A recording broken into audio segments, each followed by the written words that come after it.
تعالوا نحضر مع بعض سهرة سريعة جدا وموفرة، مش تاخد وقت ولا مجهود ولا فلوس. حطي لايك للفيديو وتابعيني عشان صفحتي او قناتي هتعجبك جدا، ويلا نبتدي الفيديو بتاعنا. لسه ما حطيتيش لايك للفيديو؟ حطي دلوقتي اللايك ويلا نبتدي الفيديو بتاعنا. اول حاجة عشان نحضر ضيافة الويك اند او ضيافة اي تجمعات عائلية بقى، ستات مع بعض، صحاب، اساسي معانا لازم يكون في مشروب. طبعا انا بفضل العصائر اللي بتبقى في البيت، ما بحبش خالص العصائر المعلبة. عصائر البيت بتبقى موفرة وفي نفس الوقت مغذية وطعمها بيبقى احلى كتير. هنحضر بقى مع بعض كده كوكتيل سريع جدا. اول حاجة قطعت موز، وكمان هضيف رمان وعصير جوافة. ممكن تضيفوا بقى عصير مانجا، برتقال، فراولة، اي نوع عصير متوفر عندكم ضيفوه.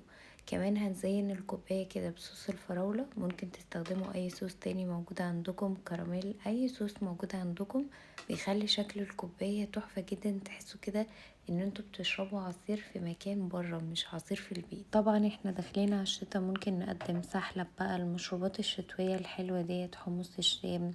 طبعا في كل ضيافة هنقدمها هيبقى معانا مشروب جديد. انتي بس تابعيني ودوسي لايك كده للفيديو عشان كل ما اعمل فيديو جديد يوصلك اشعار. تاني حاجة بقى ممكن نقدمها هي الشوكولاتات الجاهزة، بيبقى شكلها حلو جدا في الضيافة وبتدي شكل حلو.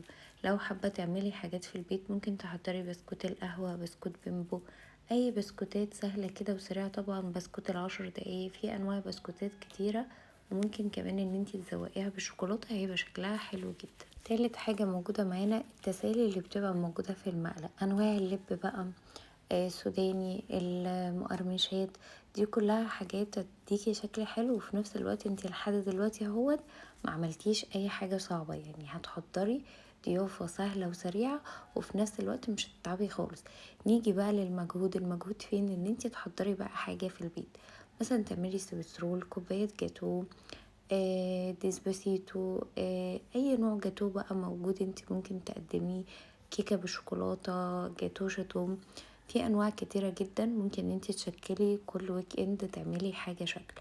انا المرة دي كنت عاملة سويسرول، زوقته كده معاكم على طول كده في السريع. طبعا ما بياخدش وقت، اما ببقى عيناه في الفريزر وبطلعه اشكله كده ما بياخدش معايا وقت خالص. برضو الضيافة ممكن تكتفي على 3 أو 4 أصناف، وممكن تزودي. يعني انتي أساسي معاكي مشروب، مقرمشات، ممكن شوكولاتات، ممكن تستبدليها بفشار. يعني انتي حاولي ان انتي تنوعي من 4 ل5 حاجات.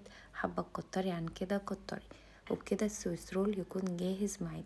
طبعا ما ننساش الدونتس في تحضير الضيافة بتاعتنا، من الحاجات السهلة جدا والأطفال والكبار كمان بيحبوه. تعالوا نشوف بقى شكل الضيافة بتاعتنا بعد ما خلصت. اللهم بارك، طلعة حلوة جدا، ما خدتش وقت وكلها أفكار سهلة جدا. ما تنسوش تتابعوني عشان قناتي أو صفحتي هتفيدكم جدا، وما تنسوش لايك للفيديو لو عجبكم، وانتظروني في فيديوهات تانية جديدة.